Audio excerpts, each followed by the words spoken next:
Hello, and welcome to Agents of Nonprofit. My name is Alexander Lapa, and I'm here to talk to everyday superheroes helping nonprofits using technology. Today, joining me is Michelle Flores Vryn to talk about innovation and nonprofits. Michelle, welcome to the show. Thank you so much, Alex. I'm so delighted to be here in conversation about one of my favorite topics, innovation. So, for people who are hearing you for the first time, can you explain a bit about who you are and what you do? Absolutely. So, my background is in nonprofits, and I started out in communications actually, and did about 5 years in communications at nonprofits, and then switched to fundraising. So, I guess, main identity is as a nonprofit fundraiser. I've been a frontline fundraiser for nonprofits for over 10 years now. And how did you get started working with nonprofits? Yeah, so my background is actually kind of originally started out for me in academia. I was in a PhD program in cultural anthropology and always kind of assumed in graduate school I was going to go down the traditional academic road of getting my PhD, teaching at the college level. And when I had enough credits in my program to earn a master's, I really had to take a pause and reflect moment of, do I want to continue and get my PhD, or like, do I just want to get my master's? And at the time, what I was studying was environmental conservation through an anthropological lens. And we were really focusing on, when you implement large scale conservation projects in culturally diverse areas, what makes them successful? Like, how do you work with the community successfully? What makes them unsuccessful, et cetera? So that was really, I guess, the problem I was focused on in my master's thesis. And so I was really steeped in the environmental conservation world. And I realized at the time, just from doing environmental conservation research, that some of the biggest gains being made in conservation were actually through nonprofits. And I think, we all have these amazing nonprofits in our towns. And for me, I realized, this was in San Antonio, Texas, that there were amazing nonprofits like Green Spaces Alliance of South Texas. And of course, we have, the Nature Conservancy in Texas, et cetera. And that nonprofits were really the players who were doing all of this great conservation impact, and often with really small teams, like a team of 3 to 5 people or something. And it just kind of blew my mind as a graduate student, like, wow, there's so much impact being done in the nonprofit world. And so I decided to not pursue my PhD, but to really pursue more of my communications background in nonprofits. And so communications led me to fundraising for nonprofits. And fundraising for nonprofits is a really interesting intersection because, the greatest missions are really able to deliver when they have enough funding. And so I really feel like fundraising for nonprofits, or being a fundraiser, allows me to really give like the fuel to the great ideas that nonprofits have.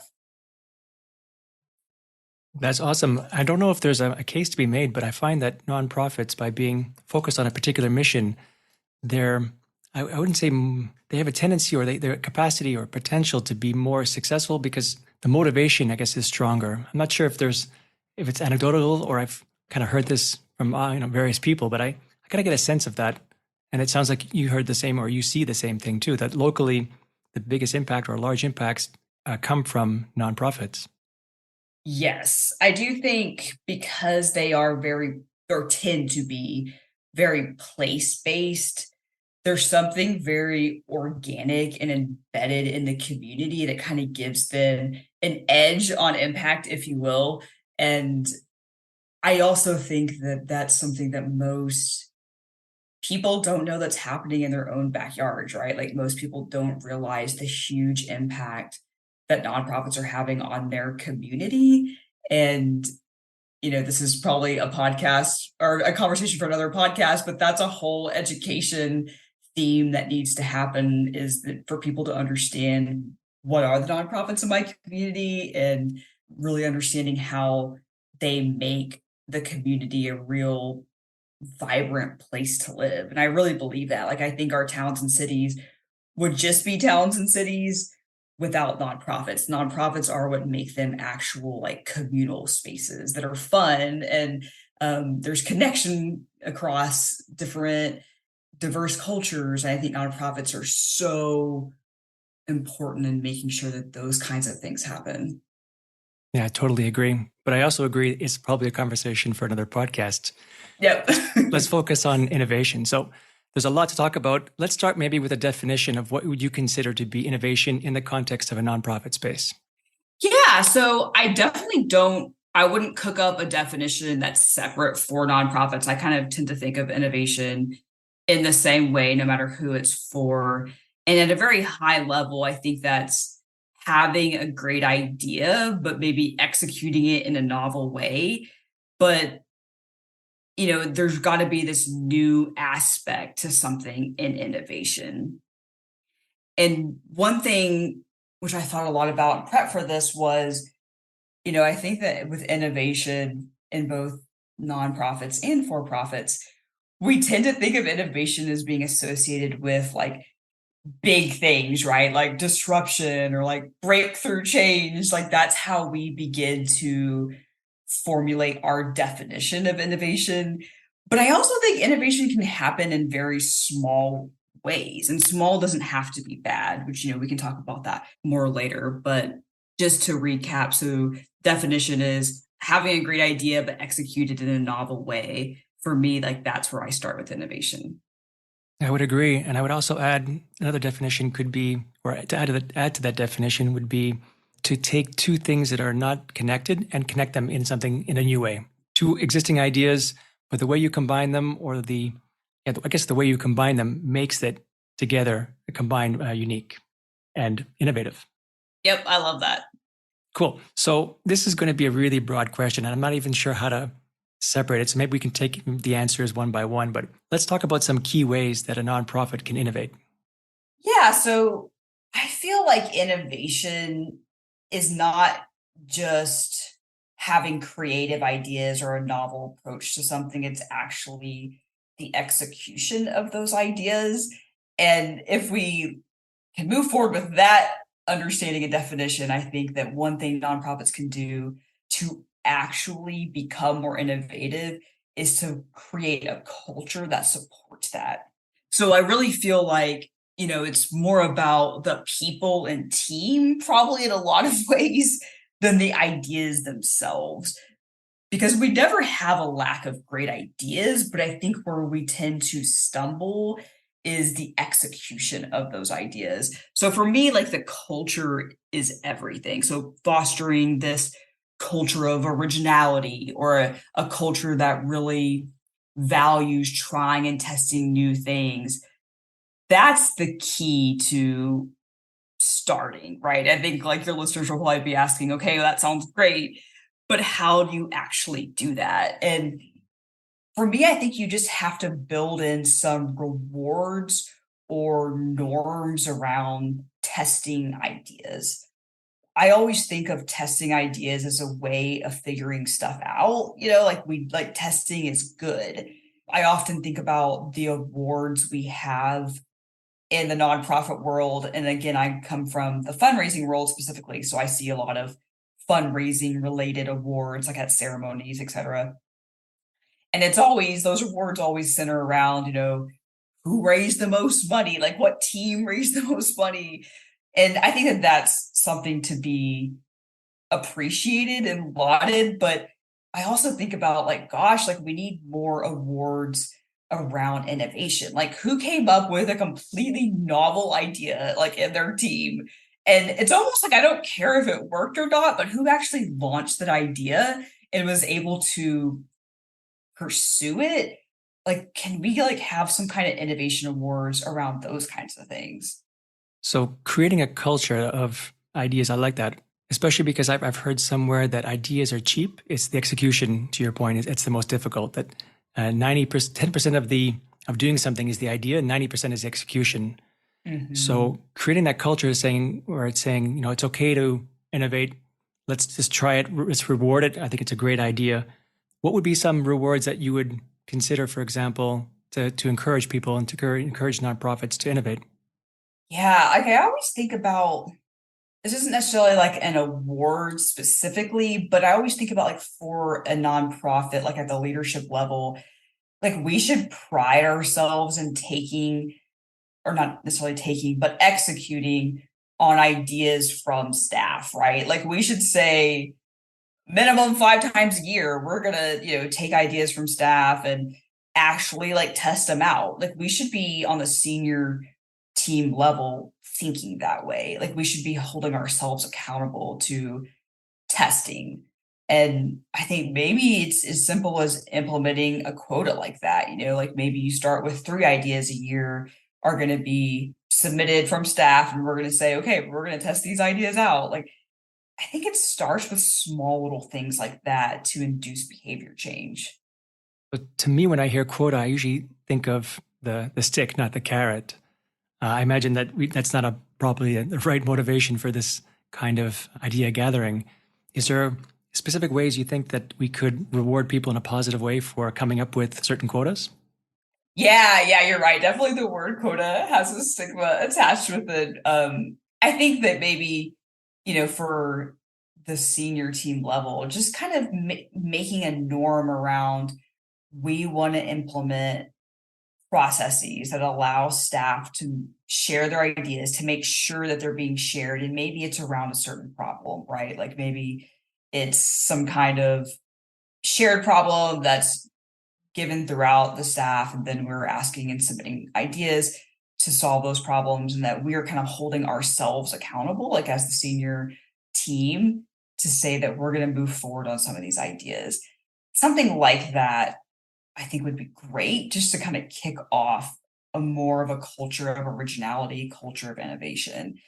But ideally, I think that these kinds of innovative ideas should bubble up from the different team levels, right? Like you should, in your own team, have space on your team agendas to talk about new ideas. Because I think if we never make space for that kind of original content, it doesn't like just happen. We have to be very intentional about asking what can we be doing better and who has ideas to contribute there. And along this same line, I love this idea that I heard this phrase once, and I've always carried it along with me since I heard it. And the phrase is idea meritocracy, which really translates into we don't care like where the idea comes from, but the best idea should win. So we don't care if the best idea to solve this problem comes from another team. We don't care if it comes from, the person who just got hired 2 days ago. It doesn't matter. Idea meritocracy really says the best idea in any situation should be the one that wins, should be the one that's tested, pursued. And, I really hope that from a cultural formation standpoint, that we can begin to imbue that kind of thinking on the teams level to where you wouldn't have to have organization-wide quotas / awards, but those kinds of things I think would help as well. So maybe the best approach would be having tactics that apply from the top down and the bottom up at the same time. Yeah, I love the idea of the merits of the idea, not the source. I was also wondering, because it popped into my head, this idea of gamification, of having some kind of maybe a leaderboard or badges for people that are consistently giving ideas to encourage friendly competition within a nonprofit. Have you ever seen that or any exposure to that? That's interesting. I haven't ever seen that, but Alex, I don't know. You may have just come up with a great idea yourself for innovation. I love that because I do think that publicly recognizing originality or original thinking, like we definitely need to be doing more of that. And the badge idea is like, that's a great idea. I love that. Did I just innovate on the spot by combining two ideas that You existed did. already? You did Cool. exactly. So I imagine that a lot of nonprofits, they have a concern about failing, right? There's this overall, I think in society in general, we have this very negative connotation about failing.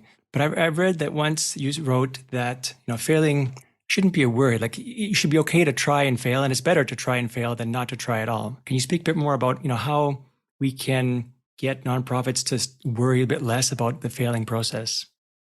Yeah. So I think it's really important, especially as a fundraiser. So I'm like very involved in philanthropy and understand how important philanthropy is to a nonprofit.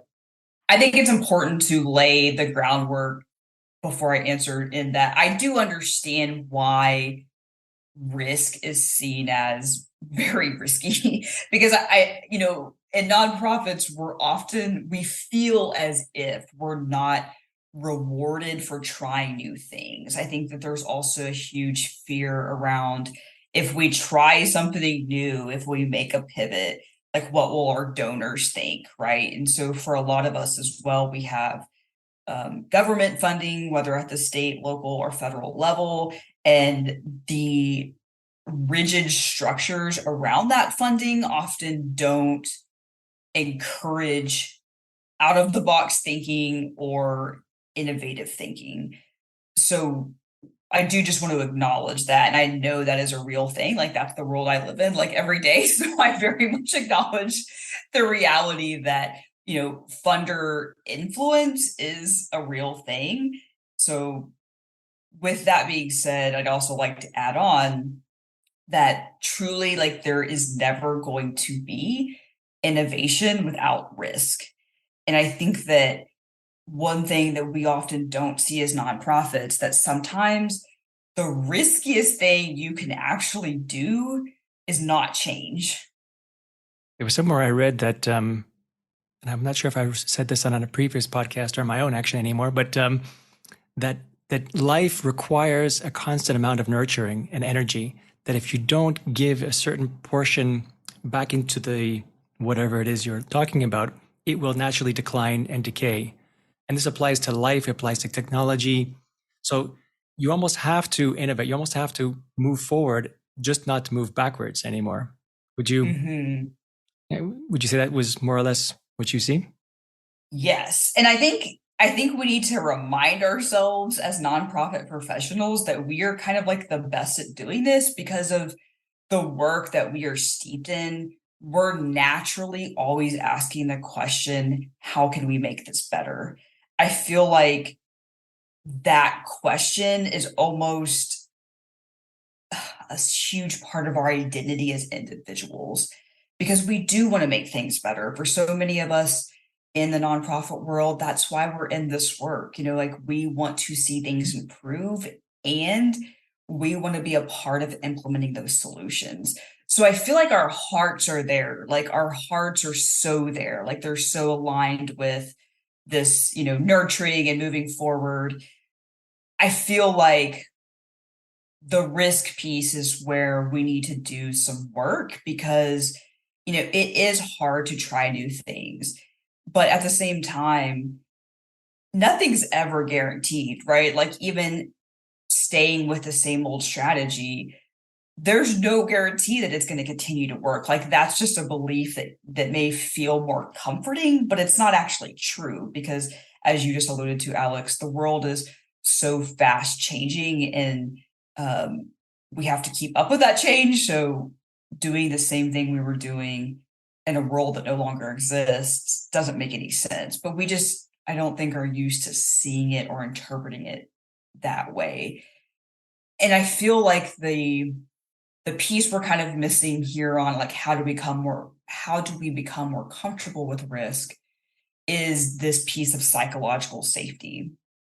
And psychological safety is defined as being able to show up in your team space, in your workspace, as who you really are, like as an individual, but also being able to say what you really think, like being able to pitch ideas when you really have them, or question other people's ideas when you feel like they may not be foolproof, like to really have that safety of being able to say what you really think, right? And contribute your own original thinking. And this isn't anything new in the innovation space. Like we all know that from deep research at Google, that they had done very in-depth team studies and were really interested in understanding what teams were the most successful and what characteristics were shared among those most successful teams. And through their research, they found it was psychological safety. So somehow those teams had created environments to where people felt that they were able to contribute their original thinking, whether supportive of existing ideas or not supportive of existing ideas. Somehow that culture allowed them to do that. And so when you had that in place, innovation occurred at the highest level. So I think that that's something we definitely need to talk about is, are we creating psychologically safe teams in the nonprofit world? Well, Google is famous for allowing its employees to spend 20% of its time working on projects outside of their current project, of discovering new ideas, of innovating new ideas. And a lot of great technology and apps have been discovered as a result of that process. So I'm not surprised to see that Google is a leader in that kind of space. I would also add that risk is not necessarily all bad. I mean, you want to measure risk, you want to calculate it, you want to track for it and account for it, but it's also a healthy portion of growing. Even at a personal level, for example, I find people tend to stay in their comfort zone because it's very comforting, it's what they know, and it does take a certain amount of risk and uncomfortableness. I'm not sure that's the right word, but of acknowledgement to say, I need to get past this comfort zone to be able to grow as a person or to grow as a nonprofit organization. And it's really in that outer space, that outer ring, that you learn so much more about yourself or the organization or your mission or new ideas. So you kind of have to be uncomfortable with being, or you have to be uncomfortable with being uncomfortable. 100%. And I think that there's also like this illusion. I was going to say delusion. Maybe it's both delusion and illusion that, when we see our for-profit peers who, seemingly are so successful, right? Like Google, Amazon, etc. We're only looking at or swayed by their successes. Like we're not seeing all of the risks they're taking and the failures that they're experiencing from that risk. We almost glorify their successes, but we're not really seeing the balanced view of they try a lot of things and they don't work. But because they keep going, they're known for those really huge, mountain moving products or ideas. And those are like what we kind of latch onto in the nonprofit world, but they can't ever get there unless they're, taking a lot of shots and missing some of those shots. And I think that's what I was really trying to get to with my post was I just want us to almost want to miss some shots because, the more you shoot, you're going to land some of them, but you can't just stand there and just not shoot the ball. There is a website that actually shows all the failed or discontinued products that Google ever had. And that list is really, really long. One of my favorite examples, too, is Airbnb. And, of course, they're hugely successful today, but when they launched, no one actually noticed. They had to launch 3 times before someone actually took notice and it started growing. So to me, failure is just a part of success. Like you can't, I don't know too many stories of companies that are really successful that didn't have a lot of failures that you just didn't see because you only learned about these companies when they were successful. And it's so easy to forget about those tried and failed type of scenarios, but it's important to acknowledge them because it is a key portion and part of being successful. Yeah, and I take a lot of inspiration from companies like Airbnb because I remember when Airbnb came out and I remember everyone saying like, I don't get it. Like this isn't going to work. So you're just not going to stay in a regular hotel. You're going to stay in someone's house that you don't know. And like, why would you do that? Like, you don't really know anything about the neighborhood. Like, I remember these kinds of questions. And also, I'm old enough to remember when Uber and Lyft came out that people said the exact same things, right? Like, you're just going to get into someone's car, a random stranger's car. You ignore your mom's advice completely. Ignore your mom's advice. Like, who's actually going to do this? And maybe you remember this too, Alex, but I vividly remember having conversations with people who were just like, I don't get it. And I love companies like Uber and companies like Airbnb, like these truly disruptive companies because ideas that people think that are crazy at first make me the most excited, and I think that I started off this podcast by saying small ideas are very innovative too, and I stand by that statement. But I also feel like in the nonprofit world, we're trying to solve such like like huge Herculean social problems that we really need to come up with ideas that people do think are crazy, because those are always the best ideas. Like if you have an idea that you think's really good, you tell someone and they don't think you're a little crazy, I think you need to dream bigger. Mm, that's a really good point. So creating communities or cultures of innovation, maybe, and rewarding them in some way. Hopefully there'll be ideas that come up and then ways and strategies to actually implement them. Anything more we in that space before we move on to the next topic?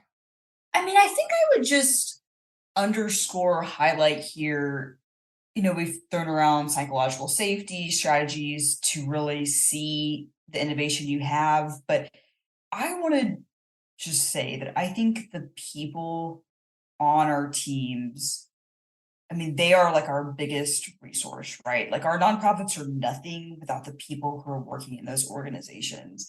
And, it's just a hunch of mine, but I truly believe that the people in this sector, they have the ideas, like they have that innovation in their minds. I know they do. Like I know that there are so many ideas that right now, like as we're speaking, people have that will truly make a large dent in the problem we're trying to solve. I really hope that we can hear those ideas or allow them to surface and then carry them on, because I've worked in the sector for 15 years now. Like I know people who work in the nonprofit sector. They are very entrepreneurial, even though they don't call themselves that. I call them that. I think some of the best entrepreneurs in the world are in the nonprofit sector. And you can call it a talent management strategy if you want from an HR perspective, but I just think we should all really remind ourselves that the best resources we have for carrying out our mission are our people, and our people have the ideas. I know they do. I've heard them, and I think, like we've been saying here, Alex, circling the wagon on this, that the the hurdle is hearing the idea, seeing the idea, and then executing on it, not coming up with the ideas. And it's funny how most of the time, at least for me at least, my most creative ideas come in moments where I'm not thinking about work or thinking about what I'm trying to achieve. It comes when I'm in the shower or I'm driving or I'm just about to fall asleep for some reason. So I think it's important to not only foster a culture where you can, as a group, come up with ideas, but even giving people time, just free time to be able to let their mind wander. I've seen so many organizations are so focused on the day-to-day activities that they lose track of just that fluid thought that happens when you're not actively thinking about the nonprofit. Oh my gosh, such a good point. And it goes back to your previous point of, how Google allows a significant amount of time for outside work activity, right? So learning about other things that aren't, your job description.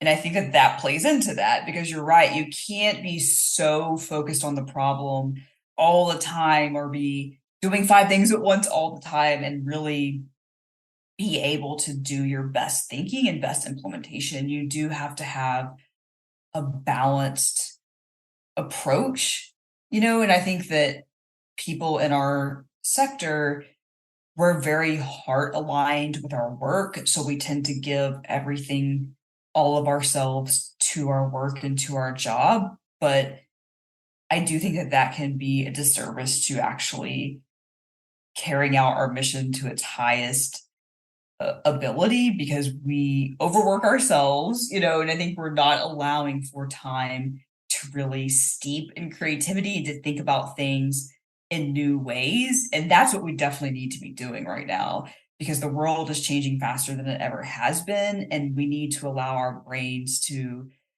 yes, acknowledge there's a lot of work to be done and we're never going to get it all done, but to take care of ourselves and to really give ourselves time to think. And I know, like, and that kind of goes to, I guess that very first statement I said about, innovation doesn't have to be big, it can also be small.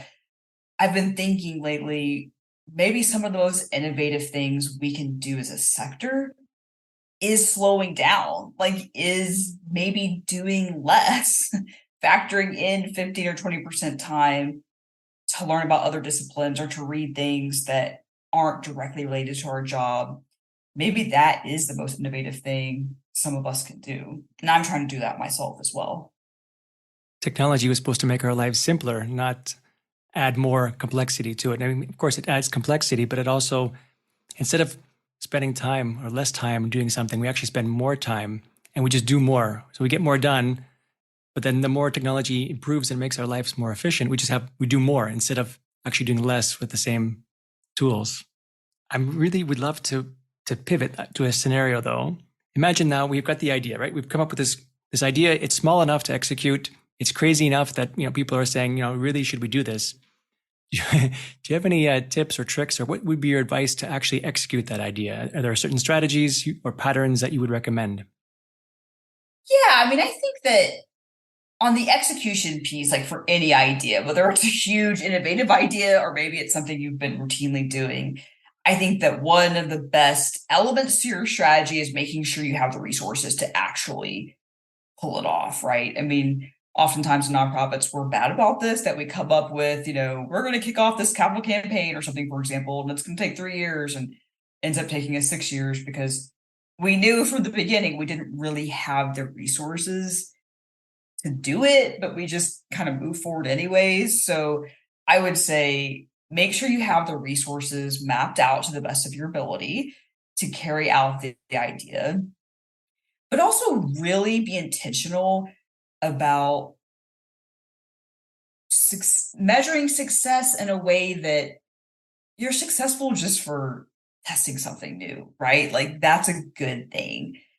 And I don't know what that could look like in your team. Maybe it's celebrating small things like in your team meetings, but I think you have to be intentional about building in ways to celebrate your accomplishments of trying something new, regardless of the outcome. Yeah, how would you measure success of an innovation? Uh, that's something that I was trying to think of.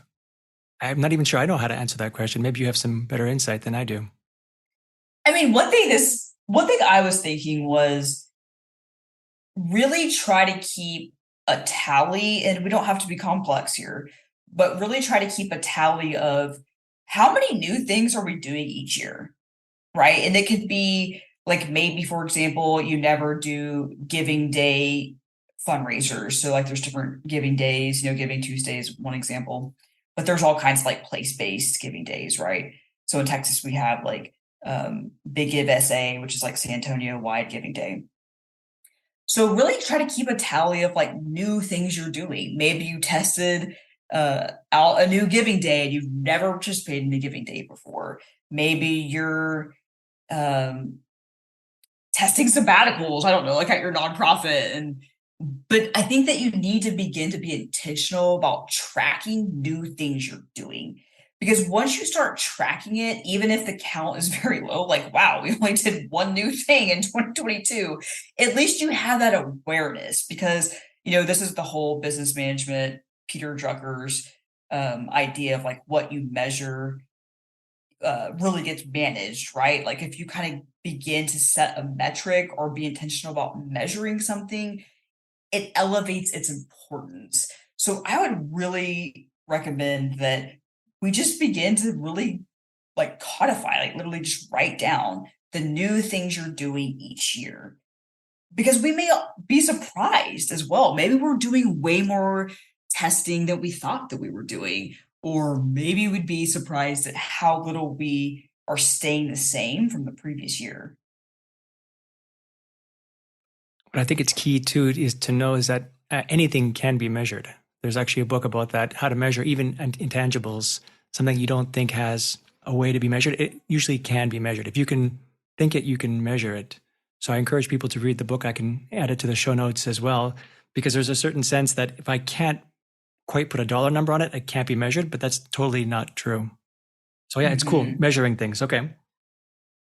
Any other ideas for how to know whether an innovation is successful, or maybe the opposite.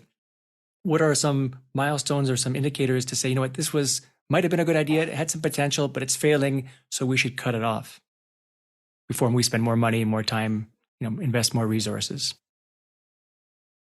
Yeah. So, one thing I think of that we've talked a lot about in the sector in the last couple of years is having more community based or community centric thinking. So, in nonprofits, we're often serving people that, it's centered around our mission, right? So we're serving communities, like, for example, that maybe are experiencing homelessness or experiencing food hunger, et cetera. And so, one thing I think a lot about when we consider innovation or implementing more innovation is that we have to be sure that when we're testing new strategies or coming up with new strategies, that we're not only considering the community we're serving, but also involving them in some of that creation process, right? And so that goes to a co-creation model of, like, we need to not just be innovating for communities, but innovating with communities. So I think that one example of bad innovation would be, regardless of what the result was in my mind, it would be a failure if we weren't including the community that we served in our strategy formation process. And this is going to vary depending on your mission, right? Like, we all have different missions. This is going to look different to each nonprofit.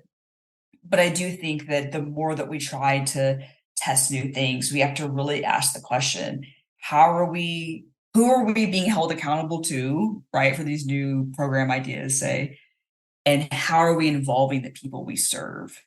Because, this kind of goes to the idea of meritocracy thing, even of, like, sometimes the best idea may be in our nonprofit, but oftentimes the best idea may not be held by nonprofit staff. It could be held by the community in which we're serving. So I would just say, like, that would be, in my mind, an example of, like, bad innovation if we're not really co-creating our program strategy with the community. That's a really good call out. Not forgetting your mission and not forgetting your community. They're probably the whole reason why you're doing what you're doing. So involving them instead of just doing it for them, I think is a wonderful call out. Any moment when let's say, for example, a nonprofit they don't feel they have, at least, the proper resources, the proper talent to do it in-house. Do you think there's ever a moment, or maybe you already know, what the criteria would be for a nonprofit to say, we need expert advice. We need to look outside what we have, not necessarily just a community, of course, but someone who has either more experience, you mentioned capital campaigns, or some other specialist in an area that they don't have familiarity with, to be able to help them get to their innovation, or to their innovation or to their goals, I was going to say. Mm-hmm. Yeah, I do think that there's definitely space for external consultants to help in our ideation process, right? For us as nonprofits, before we actually reach out to consultants, I think we need to get clear on one thing, which is, where are we on the strategy and the tactics for what we're trying to solve? So I think often, like, we conflate the two or don't distinguish between the two, but no matter what problem is you're trying to solve, it could be like a database related problem or a capital campaign problem. I think we need to get really clear on, do we have a good strategy and we don't have the tactics to fulfill that strategy? Or are we lacking a strategy and we don't, have any tactics because we don't have the strategy first? I feel like because we're not clear on what resources we have in-house, sometimes our engagements with consultants cannot go as well as we may have planned. But I also think that oftentimes we kind of elevate in importance the strategy, right? Like, the person who has the strategy should be the consultant. But I feel, in my experience, the strategies, often we actually have ideas for good high level strategy in house, but sometimes we don't really know the best tactics to carry out the strategy, which is where consultants can come into play there. And, that's not always the case, but I think that our natural MO or propensity is to lean on consultants for strategy. And consultants rarely have a completely new strategy that they're going to come to the table with that you haven't already talked about in-house. I mean, it does happen, but I think oftentimes, the consultants will come in, share an idea that someone said internally, but because a consultant said it, we feel more comforted in moving forward with the idea. So internally, we need to really get clear before bringing in outside help. What resources do we have on the strategy side and what resources do we have on the tactic side? I think that'll help you identify what type of consultant would be better for your situation. Yeah, sometimes a consultant can help just bring a different voice to the conversation. And you're right, sometimes just because they're paid a lot of money, they tend to be listened to more often than maybe an internal resource. But I love the idea. I think looking inwards first and trying to foster innovation and strategies inward first before going externally makes total sense. Yeah, because I would just say, Alex, and this is my own experience. Maybe others have different ones, but I would say, speaking from my seat of experience, you would be shocked at how many great ideas internal staff have. Like, I have heard just amazing ideas from staff, and oftentimes maybe staff that you wouldn't necessarily expect. Like, maybe they're very young in their career and they're new to fundraising. Maybe they're 6 months into fundraising. And I mean, I have heard people come up with ideas that have just blown me away. And I think, again, like, that's where that idea meritocracy comes in, is we have to kind of begin to get away from the source of the idea and just ask very plainly, is this a good idea? And I think if we can begin to truly do that, we'd be blown away by all of the great innovation we already have. And I think that one thing that I personally think a lot about, as a woman of color, a Mexican American, that I feel like I'm seeing a lot of people, young people in particular, but not always, but people coming new to the nonprofit sector, so new to the space. They're really excited to make change. They're full of energy. They want to do great work. And then I think that there's not that opening for their ideas, and so I think their ideas don't live on in that nonprofit where they're employed. And that's something that, where this culture of originality, this culture of innovation really becomes important, because it's not just about solving our problems or becoming innovative or seeing ourselves as entrepreneurs. I think it's making space for people who are very energized to do the work, to be a part of the change, and making sure that they don't leave our sector disheartened because they don't see a space for them.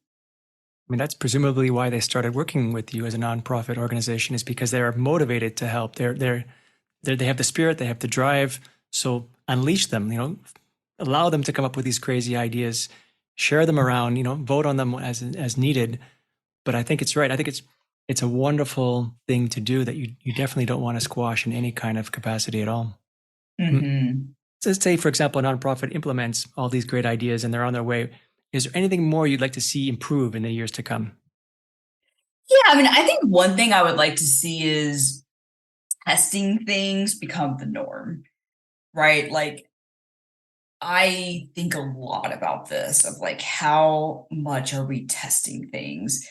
And I want to see, more people talk about that. Like, you and I are both very active on LinkedIn, and, in the nonprofit LinkedIn world is a true, little microcosm world. And even that, I want to see people talk about all of it, right? Like their failures, things that worked, just kind of unleash it all. I want that to be glamorized, just testing stuff. That's, I think, the future I really hope for our sector. So that's the first thing. I think the second thing in innovation that comes to mind for me is, I really hope to see more nonprofits working together to carry out their missions. And I think that we're seeing moves towards this. I hope that it catches on and like moves more rapidly. But one idea that I have, and remember I was talking, Alex, about like crazy ideas. Like if people don't think your idea is crazy, it's not big enough. So my crazy idea is I really hope to normalize co-strategic planning. So let me tell you what that is. So we all know as individual nonprofits that we are doing strategic planning for our organization, typically 5-year plan, right? So we're all doing this individually. But at least a year back, I really kind of realized how bad of a strategy that was because our missions don't exist in silos, like they're very overlapping, right? Like if our missions were a Venn diagram, like you see so much shared space amongst our missions. Now we think of them independently because that's easier. That's easier. But in reality, in the way the world actually works, we have a lot of overlap in the work we're doing. And so I would love to see organizations, while they're on their road to innovating and coming up with new ways to do social good, come together and talk to each other and say, okay, well, this is what I'm planning for the next 3 years. And this is like what we feel like our specialty area is. It's good to know that you all have this other specialty area. So you can really, put the majority of your resources in this area while we have this over here. And together, right, like we're basically coming together to plan more effectively to make sure we all know what each other's doing. So that's my big crazy idea, which I think that, there's probably some kinks to be worked out in that idea, but not only will co-strategic planning allow you to focus in on what you specialize in and what you're really good at, but I think it allows us to leverage resources across organizations, which, who in the nonprofit world doesn't need more resources like we all do. Like that's the story for all of us. So that's something I've been thinking a lot about is co-strategic planning. That's awesome. A lot of great information in there. Thank you so much. Michelle, where can people find more about you online? Yeah, so I am pretty active on LinkedIn and you can just connect with me there. I guarantee you I'm the only Michelle Flores friend on LinkedIn. So please feel free to reach out and happy to chat more about all things nonprofits. Michelle, thank you so much for joining me today. Absolutely. It was a pleasure. All right, folks, that's it for today. I'm Alexander Lapa, and I hope you join me again in the next Agents of Nonprofit.